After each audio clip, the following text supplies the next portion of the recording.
This is Mr. Birkenfield here to show you how to create a blank Google document, label it, and then submit the assignment in Schoology. So we're going to click blank here. I'm in Google Docs. You can get there a multitude of ways. You can click these little dots in any Google page and you'll have docs there. You can type Google Docs and it'll take you there. I'm going to create a blank document though to start with. Your teacher may provide a template or some other means, and that's fine as well. This just depends on the scenario, but when you create a blank document, you'll type all your content in here. I'm not going to type up anything important, but hello will work. We got a lot of information popping up because it's the first time I've logged into it with this account. I'm just going to type hello. Up here is the name. By default, it's untitled. When you click it, it will take the first line or first thing. You don't want to do that either. Simplicity, I think, using your last name.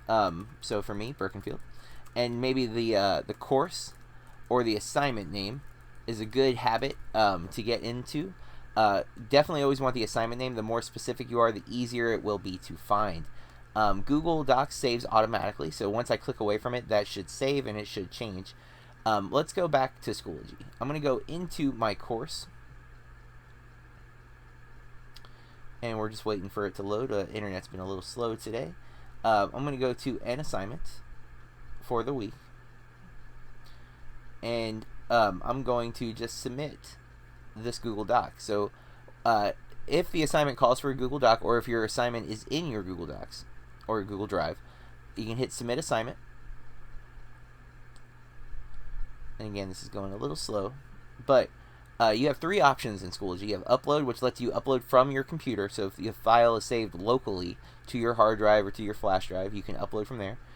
Sometimes creating a document's okay inside of this, but it doesn't save well, so you generally would prefer to use a Google Doc, which is what resources comes in. When you click resources, you need to go to apps. Google Drive is selected here. You've already connected that as in the other video, and you find the assignment that you want. Let's say you don't see it, you can search by the assignment name and it'll pull up what's there. So as your docs get bigger, you're going to need to make sure you are renaming them so it's easy to find, but you just simply select the checkbox and you're going to click import file, and it'll automatically upload and submit, and you'll see that you've submitted the assignment here, and it even allows you to resubmit. That's the process of making a blank Google Doc, naming it, and then uploading it to the assignment on Schoology.